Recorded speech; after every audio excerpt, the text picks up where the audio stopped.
Historia sin sombras. La historia es más que memorizar fechas. La historia es una memoria de voces vivas, listas para hablar la verdad.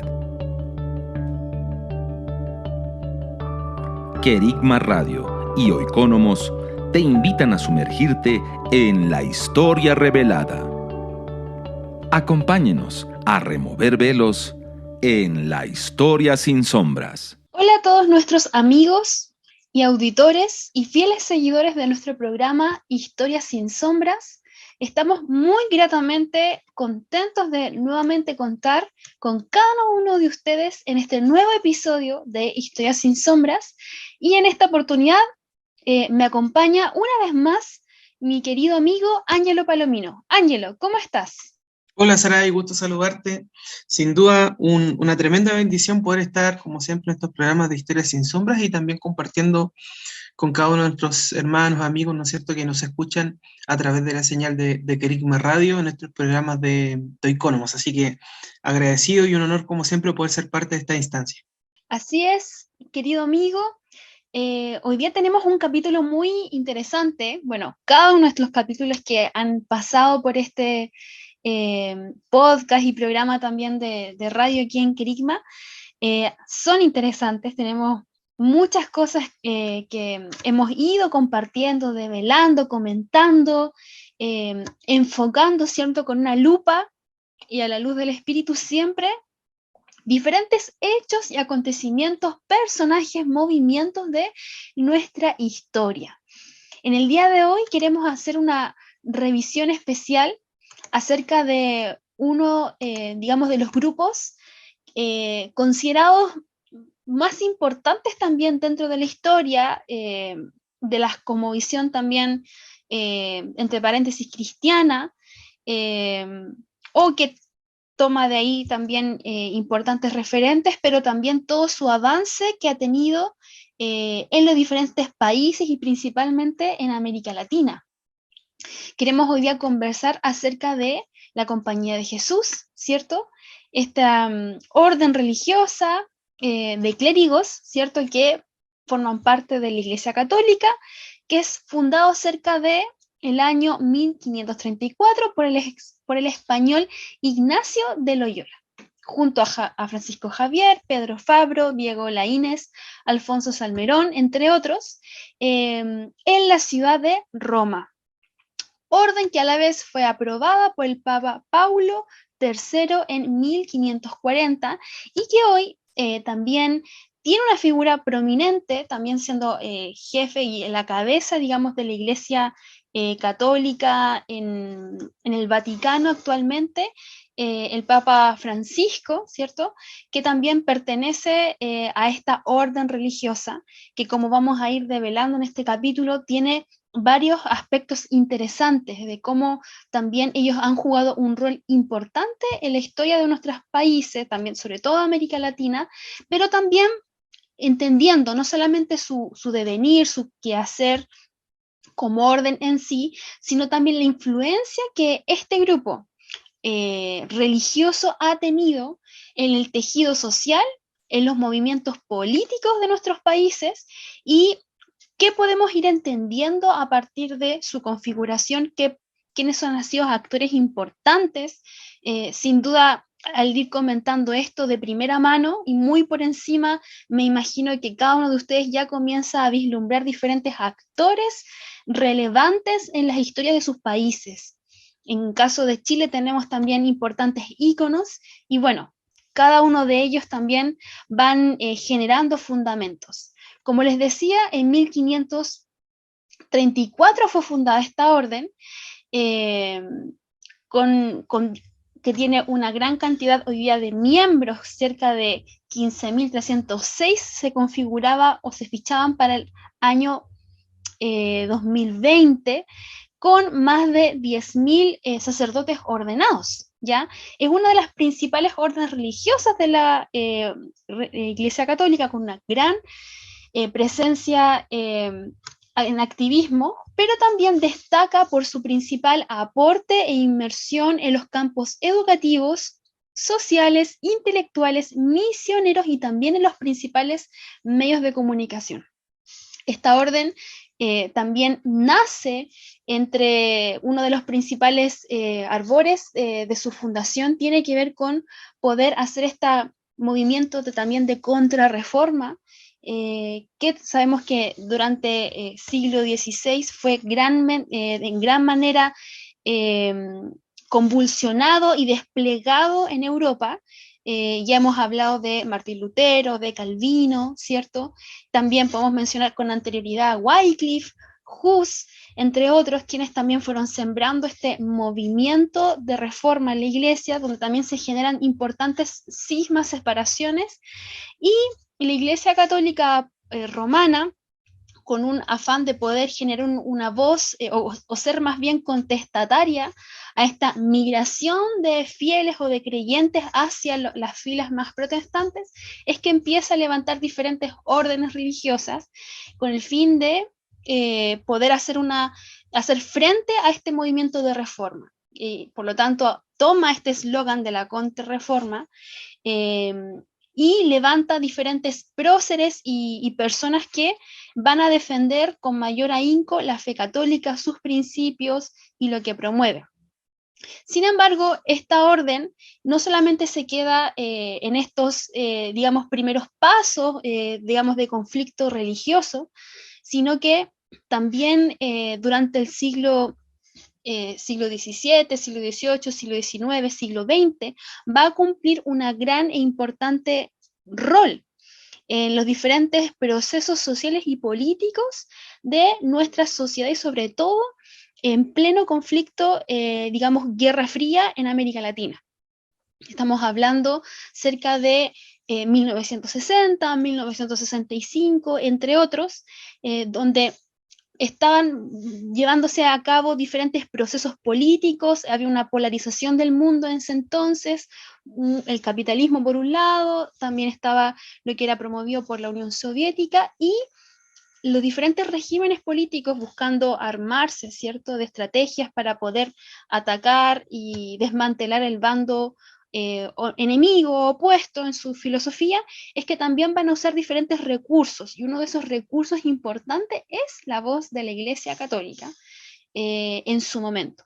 Entonces, en este capítulo queremos ir ahondando diferentes aspectos que nos son de interés de poder analizar, de poder develar, y también poder pensar de dónde viene esta filosofía, qué es lo que promulga, qué es lo que promueve esta orden religiosa, cómo también se genera este link con la teoría o la teología de la liberación y cuáles son, digamos, sus ramas que hoy día siguen permeando en diferentes procesos.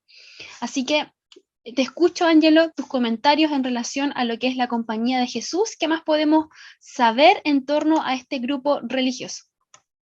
Sí, tal como tú decías, Saray, la verdad es que la historia de los jesuitas y en general respecto de esta orden es bien interesante, ¿no? Hay un historiador francés, Jean Lacouture, espero pronunciarlo bien, quizás no, y él dice lo siguiente, dice, pocas aventuras colectivas han influido tan poderosamente en nuestra civilización actual como la de la Compañía de Jesús, una aventura que se desarrolla durante casi medio milenio y que se despliega por todo el planeta aureolada de verdaderos y falsos misterios, de sospechas e intrigas, pero a la vez dirigida por una fe y una energía invencibles. De esa forma caracteriza inicialmente este historiador francés a la Compañía de Jesús. Hay otros acercamientos, otros autores, como la de, por ejemplo, un teólogo y sociólogo también francés, Pierre de Charentenay, quien dice lo siguiente, dice que el objetivo principal de los jesuitas, desde su perspectiva, ¿no es cierto?, analítica, desde su pericia académica, dice que no parece ser tanto el de bautizar a otras personas, sino más bien el de ingresar a la cultura de ellos para encontrarse con su religión y dialogar con ellos. ¿Qué otra cosa dice Charentenay? Él define a los jesuitas como una orden geopolítica, ¿eh? Una orden geopolítica. Y eso es muy decidor. Eso es muy decidor porque la presencia de los jesuitas está en distintas partes del mundo, conforman una red, y más allá de que, por supuesto, son una organización religiosa, de algún modo u otro son también un poder a nivel global, ¿eh? Son un poder en muchos sentidos. Y por eso es que él considera que son una orden geopolítica, no solamente son una orden religiosa, sino también tiene estos tintes, ¿no es cierto?, de influencia social, política, que va a marcar el devenir de la historia de los jesuitas. ¿Qué otra cosa es interesante, así como para iniciar esta conversación? Una cosa interesante es la combinación que ellos tienen de, por un lado, una vocación que es de carácter universal. Ellos, lejos de ser personas más bien parroquiales que se quedan simplemente en sus lugares de origen, muy por el contrario, ellos salen apostólicamente a distintos lugares del mundo para llevar su evangelio, ¿no es cierto?, el evangelio de la orden jesuita, a distintas partes del mundo, incluso a China, ¿eh? A lugares muchas veces inaccesibles para el evangelio. Allá llegaron ellos.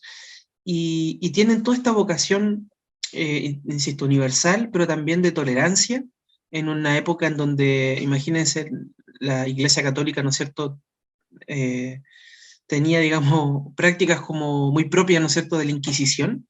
Eh, los jesuitas, por el contrario, ¿no?, tuvieron más bien una actitud abierta, tolerante, respecto de las culturas diferentes, distintas alrededor del mundo, y no tenían entonces una actitud ni peyorativa, ni inquisidora con el resto de la gente, sino por el contrario, de diálogo, de apertura, y de enlazarse en esos estratos sociales para lograr alcanzar a esas personas y llevar su mensaje.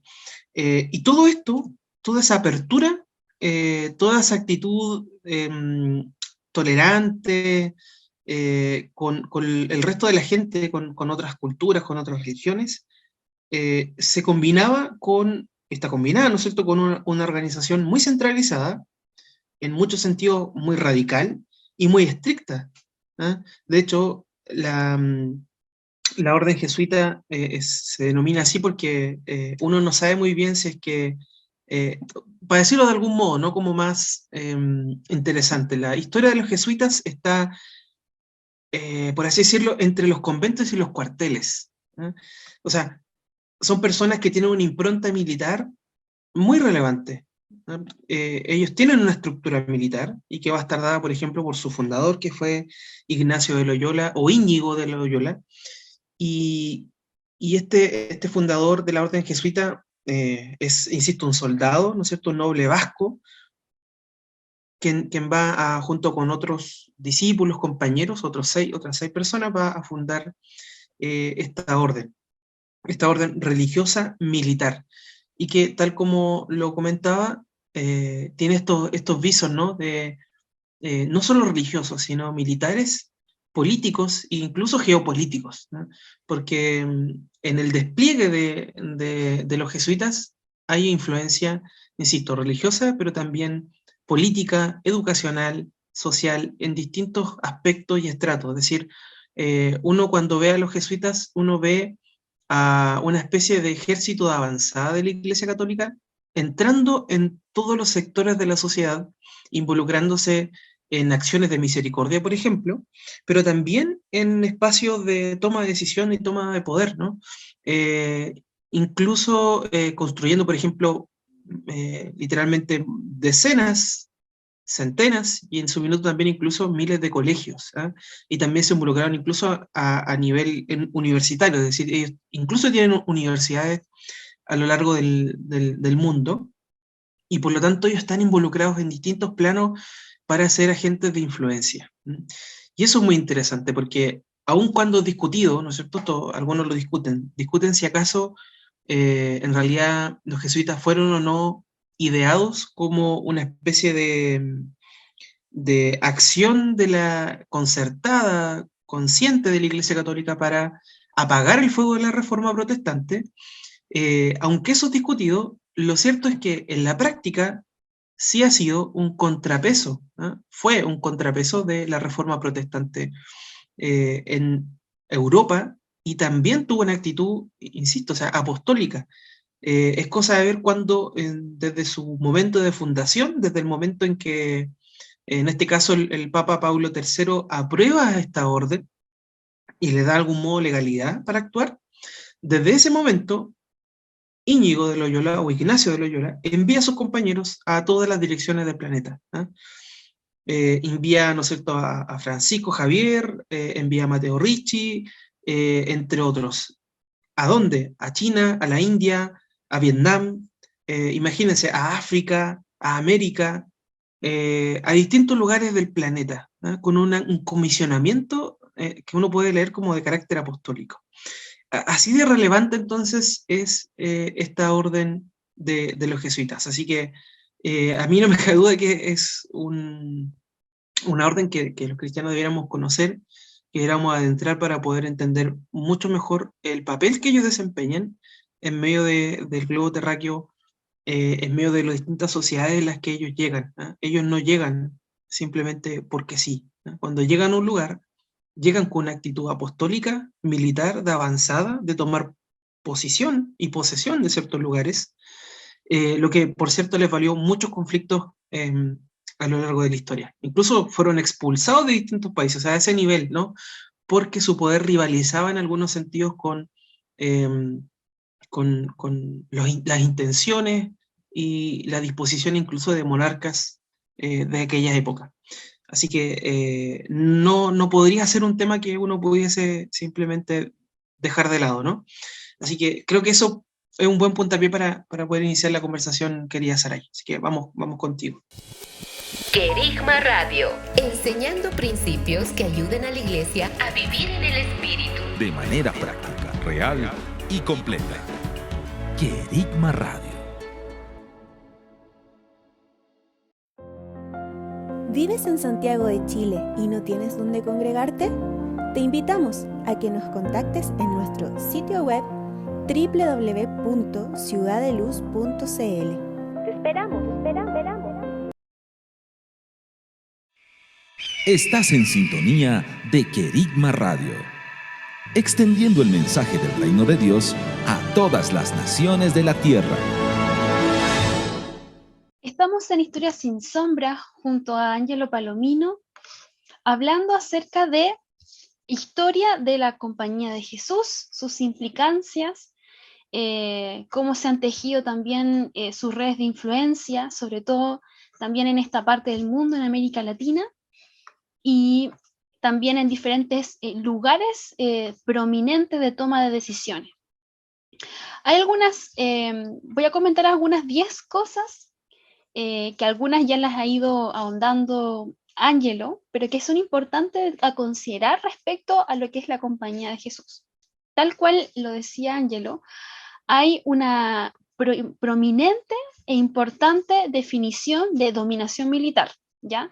Así como en 1528 Ignacio de Loyola con algunos compañeros deciden conjuntamente hacer votos de pobreza y castidad, tienen la intención, siento, de empezar a autodesignarse como Compañía de Jesús, que era un término inconfundible resonancia militar. Recordemos que estamos hablando aún de un periodo que viene tratando de alejarse unos pocos siglos más hacia adelante de lo que era esa época más medieval. Estábamos hablando de una sociedad todavía muy, muy católica, donde existían diferentes presencias de órdenes religiosas, así como están los dominicos, los jesuitas, ¿cierto? Están diferentes otros tipos que ya conocemos, donde también existieron diferentes movimientos de avanzada, las cruzadas también que se dieron a lo largo del mundo, en Medio Oriente, todo ese proceso que ocurrió entre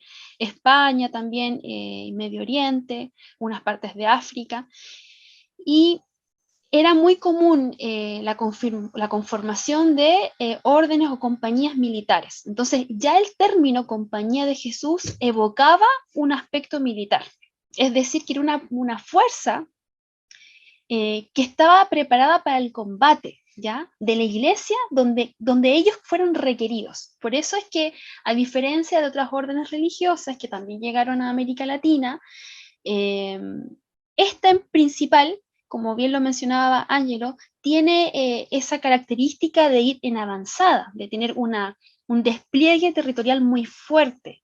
Y eso es una función apostólica, eso es un don apostólico completamente, pero que también responde a una racionalidad militar. Entonces, eso es importante tenerlo en cuenta. Segundo punto tiene que ver con este énfasis de generar renovación de las bases de la Iglesia Católica, ¿ya? Porque así como también mencionaba Ángelo, desde entonces, en ese momento histórico, existía un auge de lo que era el protestantismo también, sobre todo en Europa. También estaba empezando a llegar a distintos puntos de la tierra, y en esta énfasis también que tiene el Papa Paulo III, tomando también como esta bandera de reforma, o de ser un reformador, él busca también poder actualizar, digamos, entre comillas, su programa eclesiástico, y poder darle una segunda fase a una mirada cristiana, ¿cierto? Donde también se genera una unidad en la iglesia, y en esto también participación de esta nueva orden. Algo también importante tiene que ver con el tercer voto que realizan ellos, que si bien esta es una orden que no tiene claustro en sí, a diferencia de otros, tiene una gran movilidad de sus miembros. Y la sumisión que plantea tiene que ver con un voto de obediencia que también es muy rendida a su figura de autoridad, que es el pontífice. Y también existe otra característica, bueno, ligada con la primera, que tiene que ver con luchar en todos los frentes. ¿Ya? Esto tiene que ver con esta característica militar en cuanto a su organización, y donde también ellos fuertemente creen, como digamos, base doctrinal del pensamiento de la Compañía de Jesús, gira en torno a lo que es la educación y la ayuda a los pobres o a los más necesitados, y donde la educación va a ser el medio para poder redimir o salvar a aquellas almas que se encuentran en situación de pobreza o escasez. Y eso va a ser gravitatorio en lo que es la misión jesuita, ¿ya? Donde sus miembros no solamente están dedicados a la oración, al estudio de la palabra o la difusión de sus principios, sino que aquí tiene que ver con una función práctica de lo que se entiende como misericordia, o esta ayuda, o poner como causa el preocuparse y el ir por los más necesitados, por los más débiles. Y eso también genera un quiebre en ese momento en la Iglesia Católica, ya que cuya principal corriente hasta ese entonces tenía una mirada mucho más distante, digamos, del mundo de la pobreza. Mucho también existía esa doctrina de que tú naciste en esta situación y vas a morir en esta situación, casi un poco como esa mentalidad o cultura de castas, y que también fue muy criticada también por la iglesia protestante en su momento. Entonces, buscando ellos poder redimir su discurso, es que también van llegando a revelar una vez más este rol de la iglesia en cuanto a lo que es la práctica de la misericordia. Y bueno, totalmente en último sentido, esta expansión vertiginosa, donde no solamente ellos van tomando diferentes puntos de Europa Central, sino que también llegan a diferentes partes de América, pero también con principal interés en áreas rurales y áreas de mucha pobreza. Por lo general, siempre cuando se asientan órdenes jesuitas, van a territorios muy vulnerables, y eso es como una característica suya. No van a estar en los lugares de prominencia económica o de prominencia de poder, sino que van a esos lugares territorialmente mucho más empobrecidos, con muchas más necesidades.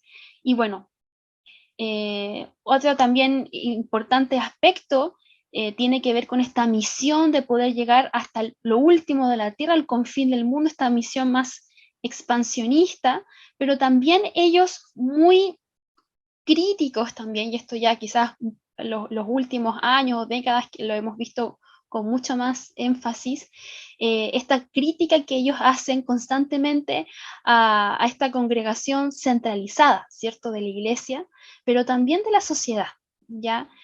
Tratando siempre de democratizar más la educación, de generar más acceso, digamos, al conocimiento, un poco tratando de ir en contra de esta corriente más liberal e ilustrada, ¿cierto?, que se asentó muy fuertemente, sobre todo en Europa, después de lo que fueron las revoluciones, pero también en los primeros próceres de nuestros distintos países en América Latina, con esta gran influencia ilustrada, donde solamente un grupo de la población tenía acceso a la educación, al conocimiento, al poder, y ellos buscando también reivindicar, digamos, esta lucha, tratan de poder acercarlo más al pueblo. Y se va generando, esto ya a modo de comentario, esta imagen del jesuita no solo como el cura local, el sacerdote local, del barrio, de la población, sino también como digamos, figura mesiánica también del Salvador, del que camina entre los que es más necesitado, el que está ahí presente, y llegan a levantarse importantes figuras históricas. Pero también varias de estas figuras también llegan a tener importante influencia, como les comentaba en la introducción, política, ya en nuestras sociedades. Que incluso que fue, digamos, uno de los momentos más notorios, fue en pleno momento de Guerra Fría, cuando el mundo se divide en dos y ocurre esta partición de ideologías, de cosmovisión, etcétera, de sociedad, de cómo concebir el Estado, por ejemplo, entre lo que es el capitalismo y una sociedad mucho más, con más presencia del Estado. Y llegan también a formarse durante ese periodo importantes centros educativos, ¿ya? Una de las características de este grupo tiene que ver con su gran interés en poder tomar la educación, ¿ya? Como decía Ángelo, también hay instituciones universitarias, centros de formación, colegios que son comandados, dirigidos por estos grupos jesuitas, y ellos principalmente se han encargado de poder crear esta masa pensante, intelectual, para poder también permear en diferentes lugares de la sociedad, en el gobierno, en la academia, en lugares de toma de decisión, y en diferentes puntos de nuestra historia. Tenemos mucho ahí para comenzar, comenzar y, bueno, y seguir comentando en torno a esto. Así que, bueno, Ángelo, amigo, ¿cuáles son tus comentarios en relación a esta influencia jesuita? Efectivamente, tal como tú decías, Saray, la orden de la Compañía de Jesús tiene una vocación, ¿no? Tiene una vocación de influencia sobre los destinos del mundo, ¿no? Tiene una vocación de influencia que es realmente muy relevante e interesante. Desde sus inicios, uno ve de hecho que ellos crecieron rápidamente, a diferencia de lo que podría haber estado pasando en general con la Iglesia Católica, ¿no es cierto?, que sufre un duro golpe, un duro revés con la Reforma Protestante, ¿no es cierto?, que se va cristalizando, ¿no es cierto?, en 1517 con Lutero, pero que ya venía desde antes dándose todo un ambiente al respecto, con otros precursores, ¿no es cierto?, y que después se va a ir acentuando con mucha más fuerza. Uno ve, ¿no es cierto?, que justo la Compañía de Jesús aparece en ese momento histórico, ¿no? ¿No es cierto? Aparece a mediados del siglo XVI, y es en ese contexto entonces donde se va a desenvolver esta orden, y es interesante ir a su fundador, a Ignacio de Loyola, o Íñigo de Loyola, quien nació en 1491 y falleció en 1556. Entonces, parece que él no tuvo tanta vida, digamos, después de esta orden religiosa. ¿Quién fue Íñigo de Loyola? Fue un noble vasco muy educado, pero sufrió una situación bien compleja en su vida porque cerca de los 30 años, él como soldado estaba en la ciudadela de Pamplona, ¿no es cierto?, en España, y en medio de un conflicto con los franceses, él se queda defendiendo esta ciudad, y en medio de todo este conflicto, que ocurre de hecho en mayo de 1521, él termina herido, ¿eh? Él termina herido particularmente en su pierna derecha, en la sección debajo de la rodilla. A él le llega una bala a esa sección de su cuerpo, y él era de hecho una persona muy arriesgada. No obstante esto, eso lo deja, digamos, en cama, ¿no es cierto?, con la necesidad de tener que reposar y de no poder levantarse. O sea, imagínense lo que significaba, ¿no es cierto?, a mediados del siglo XVI, una herida de esa naturaleza, ¿no? En muchos casos significaba la muerte, una amputación, y en este caso, claro, él no tenía muchas opciones, y por lo tanto, él se queda mucho tiempo tratando de recuperarse, ¿no es cierto?, de esa herida, que no era alguna herida menor. Entonces, él encuentra, ¿no es cierto?, en ese tiempo de reposo, de recuperación, la posibilidad de poder reflexionar sobre la fe. Él tiene a la mano ciertos escritos religiosos, una serie de literatura católica, cristiana, que empieza a leer, y donde tiene un acercamiento con todo esto. Algo muy interesante también es que entonces él sale con esta necesidad de poder tener una especie como de relación mucho más cercana con Dios, y algo muy interesante es que la Compañía de Jesús se funda entonces en buena medida en base a las experiencias que tiene Ignacio de Loyola. Hay al menos 2 experiencias sobrenaturales de las cuales se conoce que él habría tenido, tanto supuestamente con la Virgen, con Jesús, con Dios Padre, y por lo tanto el origen de la Compañía de Jesús tiene su fundamento en buena medida en las apariciones y en las voces celestiales que habría escuchado supuestamente el capitán Ignacio de Loyola. Y eso habría sido el detonante que finalmente le hace a él terminar constituyendo, ¿no es cierto?, la Compañía de Jesús. Ahora, por supuesto que él sufrió una serie de actitud bien escéptica. Incluso hay que decir que antes de fundar esta orden, en 1527, él de hecho fue arrestado y encarcelado porque se le consideraba una persona, entre comillas, iluminada, ¿no? Iluminada porque él mismo se creía, ¿no es cierto?, inspirado por el Espíritu Santo, y él recibió entonces una confrontación y una crítica muy severa, al punto entonces de llegar a estar arrestado y encarcelado en Salamanca, en España. Así que él también sufre ese revés, pero no se detiene ahí, ¿no? Después de eso, él de hecho va a prepararse estudiando, yendo a París, a Francia, ¿no es cierto?, para estudiar filosofía, teología, y es en ese lugar donde, imagínense, Francia, ¿no?, un lugar donde los reformadores estaban estudiando. De hecho, él va específicamente a un colegio donde poco tiempo antes había estudiado Calvino, ¿no?, el líder de la Reforma protestante en Francia. Entonces es bien interesante cómo él de hecho va a ese mismo colegio, no sé si lo pronuncio del todo bien, pero colegio de Montaigu, y ahí estudia entonces filosofía, teología, entendiendo de que lo que de alguna forma va a construir va a tener fuertes bases intelectuales y donde la educación va a ser fundamental. Luego, por supuesto, va a ser en unión con otros discípulos, con 6 discípulos que él tiene: Javier, Rodríguez, La Inés, Salmerón, Bobadilla, Cordure, fundan entonces la Compañía de Jesús en 1541, ¿no?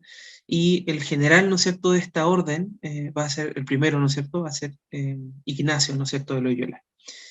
Y esto va a ser muy interesante porque imagínense el contexto, ¿no es cierto?, de la Iglesia Católica, de algún modo, en buena medida en decadencia, ¿no es cierto?, frente al auge de la iglesia protestante, de las distintas iglesias protestantes, y el Papa ve aquí la posibilidad de algún modo recuperar, ¿no? Recuperar, quizás sin verlo del todo, pero recuperar grados de influencia frente a esta pérdida, esta merma que estaban sufriendo, ¿no es cierto?, a manos de los reformadores en toda Europa.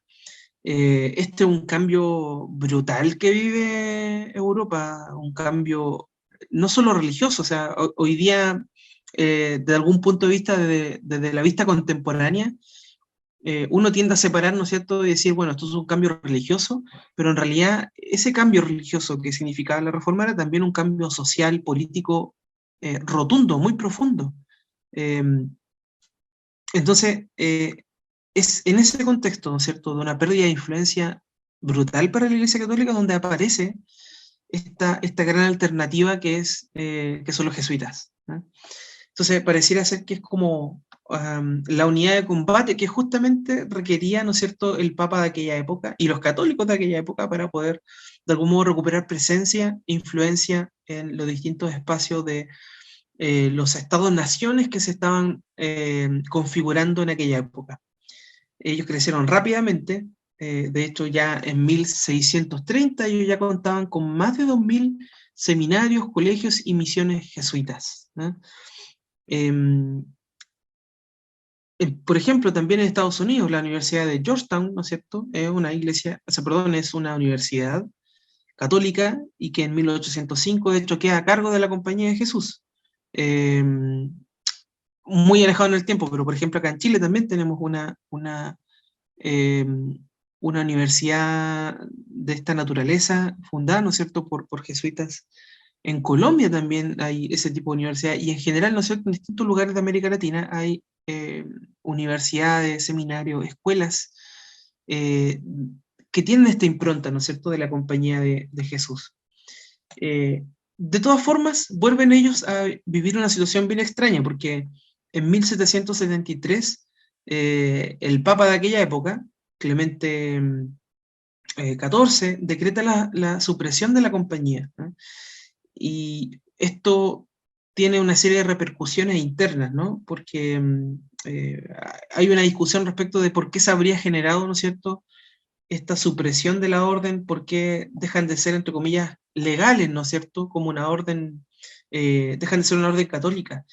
Y parece ser que, al menos las respuestas que dan algunos historiadores, es que los monarcas de aquella época presionaron al Papa de ese entonces para lograr, ¿no es cierto?, esta expulsión de la orden de la Iglesia Católica, esta supresión de la compañía, porque de algún modo parecía que tenían un poder demasiado amplio sobre sus propios territorios. O sea, eso da cuenta en el fondo del nivel de influencia que habían alcanzado en relativamente pocos años. O sea, ya no tenían tantos años de existencia, y ya en esa época tenían un nivel de tal poder que fue necesario presionar al Papa de la época para suprimir a los jesuitas. Finalmente, claro, curiosamente, ¿no es cierto?, unos 40 años, restablecida la orden en 1814, tras unos 40 años de supresión. Pero, y vuelven entonces nuevamente, ¿no es cierto?, la Compañía de Jesús, y vuelven, ¿no es cierto?, con toda una dinámica, vuelven nuevamente a la carga, ¿no es cierto?, para volver a influenciar en las distintas esferas en las que ellos se estaban moviendo. Así que me parece que eso es un tema que es muy interesante, porque no fueron tantas décadas las que dejó pasar la Iglesia Católica, ¿no? Pareciera que la capacidad influenciadora de los jesuitas fue muy necesaria en aquella época, ¿no? Creo que hay una serie de otras cuestiones más que son interesantes de comentar, pero como por ejemplo la importancia del discernimiento espiritual, ¿eh? Loyola, por ejemplo, escribe un libro que se llama Ejercicios Espirituales, ¿eh?, donde va a hablar acerca de la importancia del discernimiento espiritual. ¿Qué hay detrás, de algún modo, ¿no es cierto?, de la práctica religiosa, más que solo la influencia, ¿no?, la influencia político, social, educacional que tuvo la Compañía de Jesús? Hay también, ¿no es cierto?, una cuestión que uno podría decir también religiosa, y que tiene que ver con eso, ¿no? Con el discernimiento espiritual como base de su vida espiritual, como base de su vida cristiana. Eso también es muy interesante. Pero antes de ir quizás conversando eso, vamos también con tus comentarios, quería Saray. Estamos en Historia Sin Sombra conversando con mi amigo Angelo Palomino acerca de la historia de la orden religiosa de la Compañía de Jesús. Hemos estado compartiendo importantes datos acerca de su creación, la fundación, en qué contexto emerge este movimiento de la ala católica con un profundo énfasis en lo que es la expansión, la educación, y siempre centrado en un discurso hacia la misericordia, hacia la caridad, hacia los pobres, reivindicando también la función social de la Iglesia Católica. Creo que, como decía Angelo, hay distintos puntos que podemos seguir comentando en torno a la Compañía de Jesús. Algo que a mí me llama la atención es esta labor educativa. Yo creo que algo que gatilló muy fuerte el movimiento protestante en lo que fue el siglo XVI y anteriormente siglo XIII, XIV, etc., con los, digamos, padres, precursores de lo que fue, y rebotó después ya en Lutero, pero mucho antes también estuvo presente Wycliffe, Hus, entre otros, fue la educación. La educación siempre fue el medio para difundir las ideas del protestantismo. La Universidad de Oxford, por ejemplo, una de las más importantes de Inglaterra, con fuerte influencia a nivel mundial, tiene su base en estos sacerdotes que vienen, ¿cierto?, de esta conversión de lo que es la fe católica hacia la fe protestante. Pasan por ahí Wycliffe, entre otros, y van esparciendo esta semilla de reforma, de volver a una fe en base a la palabra, y muchos de ellos se iluminan, vienen a revelación a partir de una comprensión profunda de las Escrituras, y como una experiencia espiritual que remueve el velo religioso, un velo también de oscuridad en la que se encontraba también la iglesia, y un llamado a la santidad, y un llamado a volver a mirar a Cristo. Y es en ese espacio, veo también cómo esta orden religiosa busca tomar con muy gran énfasis la educación. También como viendo que fue un campo que fue tomado también por la iglesia protestante, donde también la difusión de las escrituras sale también con la imprenta, empiezan, ¿cierto?, los primeros cristianos protestantes a leer a través de la lectura de las escrituras, y la palabra, la comprensión de la palabra en sí comienza a ser mucho más accesible a un mundo que hasta ese entonces solamente escuchaba los relatos en latín, y muy por encima lo que verdaderamente había, ¿cierto?, en la palabra. Entonces, esta reivindicación que trae este movimiento jesuita se ancla muy fuertemente en esta labor educativa. Hoy día tenemos que la Compañía de Jesús está presente en 69 países y tiene y alberga 231 instituciones de educación superior, universidades, 462 de secundaria, 187 de primaria y 70 de profesional o técnica, ¿ya? Estamos hablando de una red educativa totalmente dispersada, incluso algunas también con sus propios nombres, como es, por ejemplo, Fe y Alegría, con gran presencia en América Latina, que alberga alrededor de 2.947 centros, calculando ya casi 3 millones de alumnos.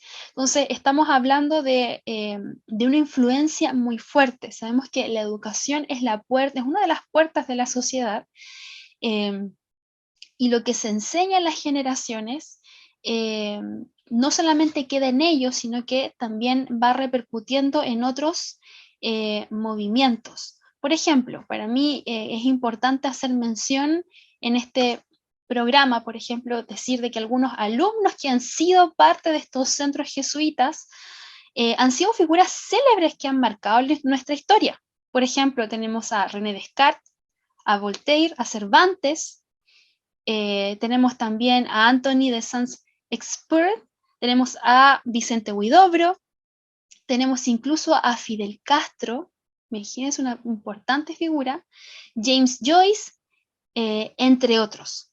Entonces, no es, digamos, una influencia menor.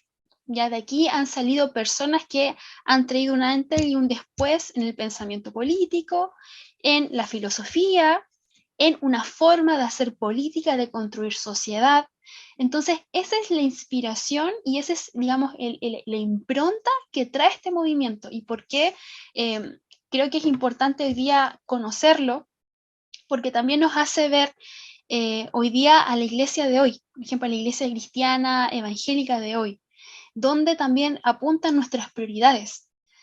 ¿Dónde está nuestra presencia, por ejemplo, en los centros educativos? O si tenemos centros educativos, ¿cuán importante es hoy para nosotros la educación o no? ¿Cuánto esfuerzo estamos dando a la educación? Reconocemos los importantes avances que incluso este ministerio, ¿cierto?, Querigma ha hecho en este ámbito, ¿cierto?, creando, digamos, el Joseph House, y así otras instancias formativas hacia las generaciones, y también otros hermanos de nuestras congregaciones que hoy día son directores de colegio o que están teniendo presencia en algunas universidades, centros de formación, profesores también dedicados incansablemente a lo que es la formación de generaciones, pero aún sin duda nos queda mucho desafío. La educación es importante porque transmite un legado, porque no solamente es un conocimiento que queda en el aire, sino que se ancla en el corazón y también conocimiento que al ser procesado y asimilado por el estudiante, el que está aprendiendo, él elabora o genera un producto a partir de esa información, de ese conocimiento, de ese entendimiento que lo va a guiar a construir algo nuevo o a mejorar algo que está defectuoso. Y ahí se genera este movimiento de creación de nuevas perspectivas, de proyectos, entre otros. Así que realmente es importante lo que estamos comentando en este espacio. Ángelo, tus comentarios. Sí, muchas gracias, Saraya. Solo para quizá ir terminando, finalizando, yo decía, mencionaba algo que a mí me parece muy interesante, y es que Ignacio de Loyola escribe un texto que se llama Ejercicios Espirituales, que de hecho tiene la aprobación de la Iglesia Católica, y es muy interesante porque ahí va a desarrollar una idea que tiene que ver con el discernimiento espiritual. O sea, en buena medida, la perspectiva que él va a desarrollar y que va a estar en los fundamentos, ¿no es cierto?, de esta orden de la Compañía de Jesús, va a ser eso, la idea del discernimiento. ¿Y qué va a ser el discernimiento para los ignacianos, seguidores, ¿no es cierto?, de Ignacio de Loyola, o en general para la Compañía de Jesús? Va a ser una especie como de método para poder encontrar la voz del Espíritu Santo, la voz del Espíritu de Dios para guiar la vida de las personas y saber encontrar esa guía de algún modo, ¿no? Dentro de una especie de introspección, es decir, mirándose internamente, conociendo el propio interior y descubrir de algún modo si los distintos movimientos, mociones, entre comillas, del corazón de cada persona están siendo influidas por un espíritu maligno o benigno.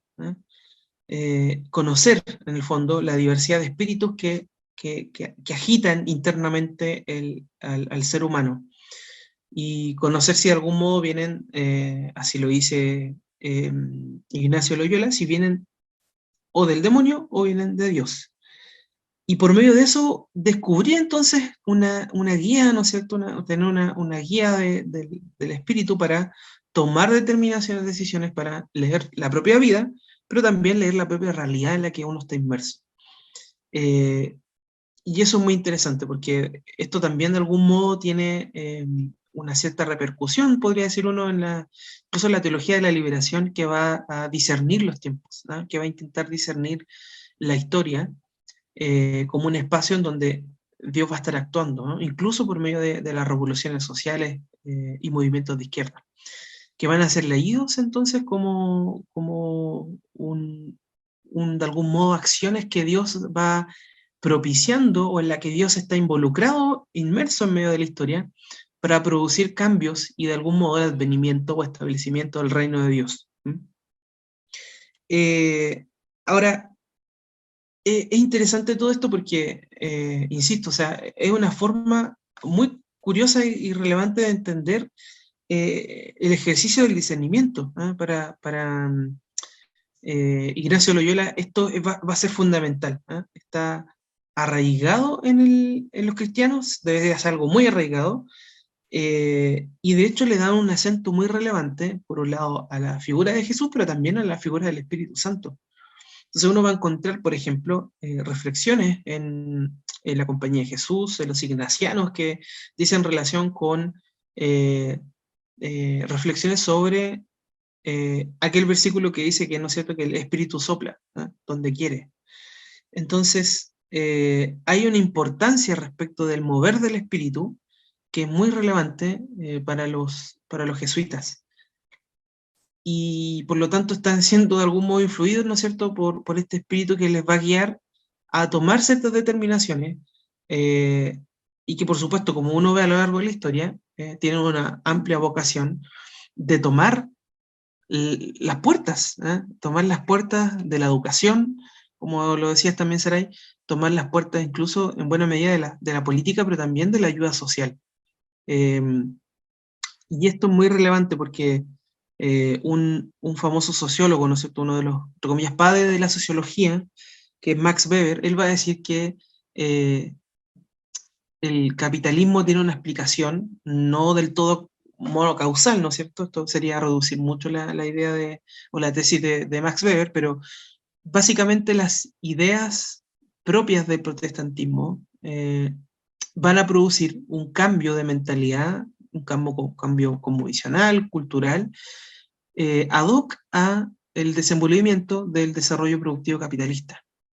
Y esto es muy interesante porque, a diferencia entonces de lo que pareciera que tuvo el curso, ¿no es cierto?, de la Iglesia protestante, que dice relación con el desarrollo, ¿no es cierto?, económico de los países, una de las cosas que hicieron los jesuitas fue ir a los pobres, ir a las personas con menos recursos, y desde allí construir algo, ir a los pobres y también a aquellos que necesitaban luz, y tener alumnos, es decir, gente entre comillas sin luz, y desde ahí esparcir su propia luz respecto de los ámbitos educativos y también en muchos otros elementos más, que tuvieron repercusión sobre la élite. Entonces esto es muy interesante cómo hay un diseño de gobierno también que se establece a través de los jesuitas y que dice relación con eso, ¿no?, con ese tipo de mecanismos para influir sobre la sociedad, ¿no?, parándose en esas puertas, en la puerta de la educación, pero también en la puerta de la ayuda social,